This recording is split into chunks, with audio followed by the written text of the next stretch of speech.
हर रात की तरह आज भी देर रात घर पहुंचा। हमेशा से कोई भी गलत आदत न होने के कारण कॉलोनी में भी कोई मुझे देर रात आने पर गलत नज़रों से नहीं देखता था। मैं हमेशा इस बात को लेकर गर्व करता कि लोग अपने बच्चों को मेरी उपलब्धियों का उदाहरण देकर अच्छा पढ़ने लिखने की सलाह देते हैं। खैर, यही सब सोचते हुए मैंने अपनी चाबी से घर का दरवाज़ा खोला। हालांकि मुझे पता था कि जब तक मैं घर नहीं पहुंचता तब तक रानी को नींद नहीं आती थी, पर मैं अपने 4 साल के बेटे मोनू को नींद से नहीं जगाना चाहता था। दरवाजे की हल्की सी आहट पाकर रानी हमेशा की तरह कमरे के बाहर आई।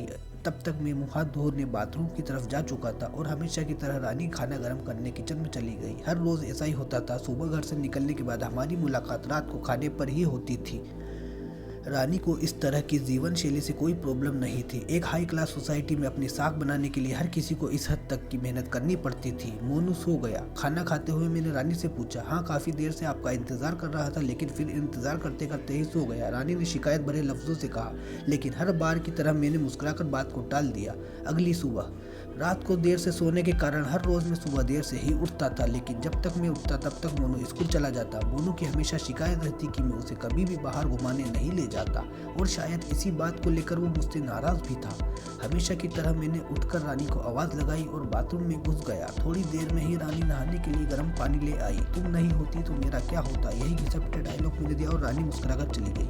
खैर, ऑफिस के लिए तैयार होकर जब मैं डाइनिंग टेबल पर आया तो मोनू मुंह फुलाए बैठा था। क्या बात है जनाब, आज स्कूल नहीं गए? मैंने प्यार से मोनू के बालों पर हाथ घुमाते हुए बोला, आज संडे है। मोनू ने गुस्से भरी आवाज़ से कहा, काम की भागदौड़ में मैं यह भूल गया था कि आज संडे। मैंने मोनू को मूवी दिखाने का वादा किया था, लेकिन आज तो मुझे क्लाइंट मिलने के लिए ऑफिस जाना था। मुझे ऑफिस जाता देख मोनू अपना मूवी प्लान खतरे में पड़ता दिखाई दे रहा था और शायद इसलिए वो मुझसे गुस्से से बात कर रहा था।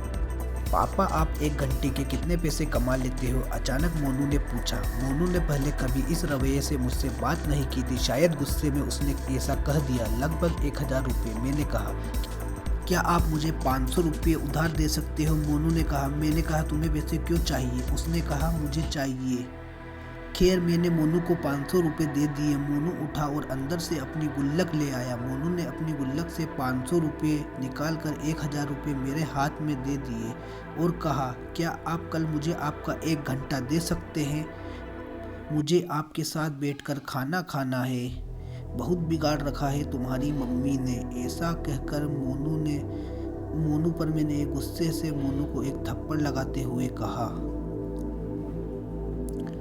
आज ऑफिस जाते हुए मेरे मन में बस यही सोच रहा था कि इस भाग दौड़ भरी जिंदगी में क्या सब कुछ खरीदा जा सकता है। हालांकि मैं भी तो मोनू को यही सिखा रहा था। कहानी का तर्क यही है कि परिवार के लिए पैसे कमाने की चाह में हम परिवार को ही भूल जाते हैं। जिंदगी में सबके बीच में तालमेल